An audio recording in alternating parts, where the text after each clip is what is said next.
Turbo version, dual overhead cam. She had some work done on it, valve cover gaskets, spark plugs. It's got misfire codes on 1, 3, and 4. However, I cleared codes, and watching the misfire counter, it's only counting misfires on 3, and it's a steady, constant miss. So I'm gonna pull this spark plug out and see what we got under there. Already got a visual inspection. One of my guys did a visual inspection on everything and double checked all the coil connectors, and they're all plugged in. Just because it is a turbo dual overhead cam, I'm gonna pull that plug out from the bottom side. I think that'll be a little easier on this one. Usually I do them from the top on the single overhead cams. This car goes 1 and 3 on the passenger side and 2 and 4 on the driver's side, so we're going after the rear cylinder on the passenger bank. And it's oily, so I'm gonna need some gloves, dude. I ain't trying to get all dirty. Hell no.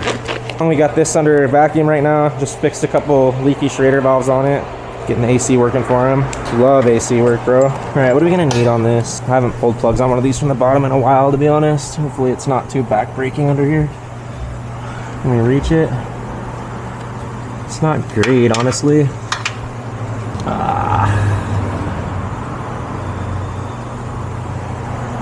First thing I'm gonna do is just check this connector and just see if we got any like wires pulled out. That all looks good. It was definitely locked down. I had to push the lock to get it to unclip. Coil feels like it's seated down. Not really gonna be able to get it on video very well, but there's just one 10mm head bolt, 6mm by 1 bolt on there that holds the coil down. Just gonna have to trust me that I'm unscrewing it. Sir, you gotta come out. The bolt might not be a 10, I can't see it. 12, I think it's a 12. 12? It's a 12. Sir, what we'll do once I get this coil out is we're going to check the coil for spark, see what we got there, and then we'll pull this spark plug out and see what it looks like if we need to. If there's no spark on the coil, I'm just going to get a new coil for it. And hopefully we won't have to mess around with that spark plug. The bolt won't come out with my fingers, of course. I'm not going to lie, not easy to get to. This is why I have kinks in my neck all the time. I'm reaching up over my head like this. I love it though, dude. I wouldn't do any other job.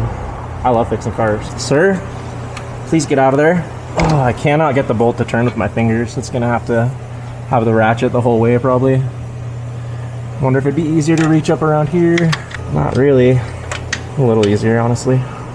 Quite a bit easier. You gotta make sure you got enough room to get off of the bolt, so keep your finger between your end of your ratchet. I don't know if you guys can see up in there. Got to keep your finger between the end of your ratchet and the side of the frame, the inner fender. That way you don't get your ratchet stuck up inside there. This fucking bolt's coming out hard all the way.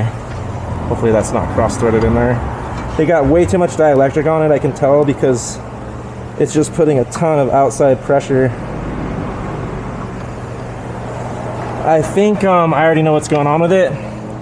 So at first I was thinking they probably had too much dielectric grease on there, but the way it feels is it feels like the boot, instead of going over the spark plug, is off to the side of the plug and the boot is jammed in there because it's a ton of outward pressure.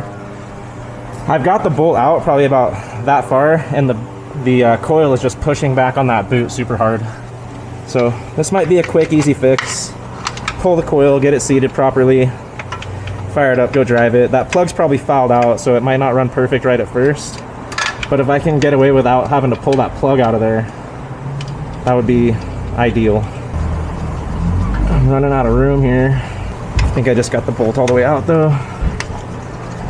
Okay, bolt's out. Give me my tool, sir. And the coil pretty much just popped out of the hole.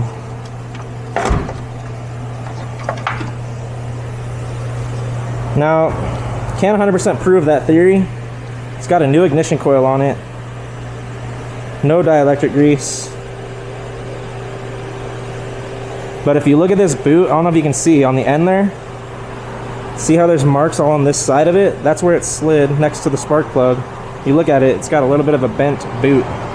You're good? Yeah, you're good to go, man. All right, thank you. Thanks, Eric. Have a good one. I'm gonna put a little bit of dielectric on this thing. Whenever you're putting dielectric grease on a spark plug boot, you don't want to bridge that whole gap. You want to put a little dab in there and circle it around inside. This dielectric grease is an insulator, so it's just meant to insulate the spark plug inside this boot so spark can't escape out and be arcing up against the spark tube inside there. It's not meant to be a contact enhancer, and this isn't a super tight contact inside there. There's just a little spring that transfers voltage through. This boot is meant to keep the voltage in, but the other thing this dielectric grease will help with is it'll keep the spark plug from getting stuck inside the boot, so when you go to pull it off in the future, you won't rip the boot trying to get it off of there. Fine. The other thing I'm going to do is go ahead and grab my bore scope and just make sure I don't see any cracked porcelain or anything on that plug before I put this coil back in there. And I'm almost positive that that's what was wrong with it, but since I've got the boot out of the way already, or the coil out of the way already, might as well take a peek and see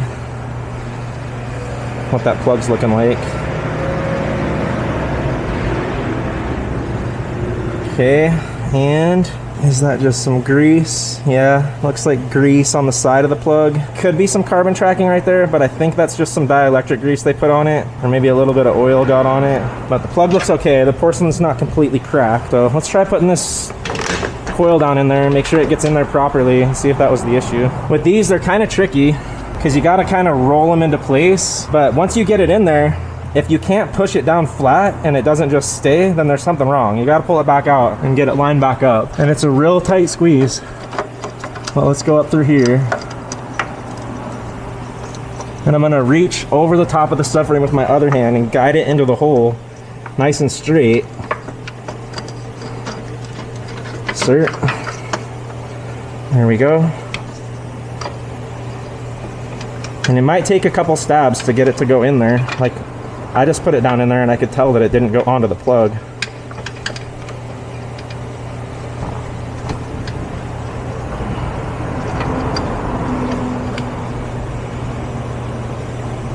Yeah, it's kind of a bitch. Okay, so now I've got it seated down on the plug and it's not putting any outward pressure on the coil at all. It'll just, if I let go of it, if we look up in there, the coil is just seated down. See how I push it and it stays? The only reason it's coming up a little bit is because the dielectric is creating a little vacuum on there. But before, it was literally pushing the bolt out as I was trying to unscrew it. So now I know that's seated for sure. The bolt is started. I'm gonna run it in as far as I can with my fingers because it's a pain to turn. And having it centered in there, the bolt is turning a lot easier now, which is nice. That's in most of the way. I'll go ahead and cinch her back down with the ratchet. Again, I'm gonna go over the subframe with one hand, hold the back of the ratchet head with my one finger, and quarter turn at a time until she seats down. Not even a quarter, get an eighth a turn at a time. She's gonna be really happy that that's all it was, if it was that. She's been having a hard time lately. Sometimes as mechanics, we do little therapy sessions with people, and she was just telling me about some rough stuff she's going through, so I'm not gonna air out all her laundry and let you know what all she's been going through, but it was my first time meeting her, and she was crying this morning when I met her. Which, I know somebody's gonna jump in here and probably talk about how they'll give you sob stories, but man, she has been through a lot lately. Just, you'll have to trust me on that. All right, that's seated down good. I'll take this connector. Once again, you can't really see it. You just have to trust me that I'm getting it up in there. There we go. Getting it, dude.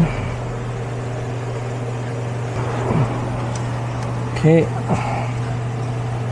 And then I'm gonna give it, I'm not gonna tug on the wires, but I'm gonna push on the plastic housing of the connector out.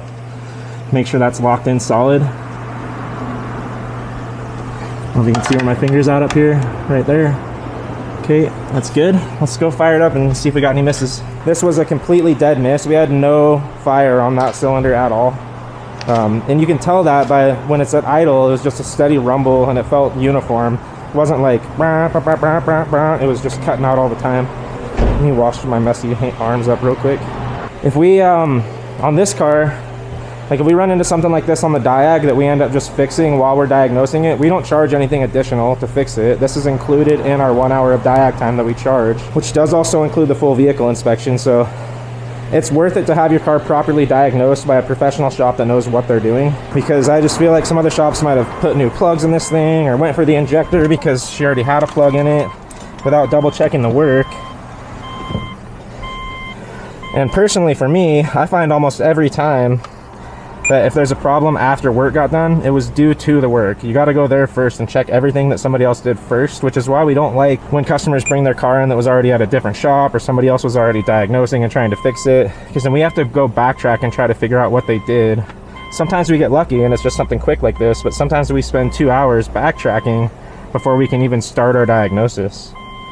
So I'm not going to clear any codes yet. Just going to fire it up, see how it runs.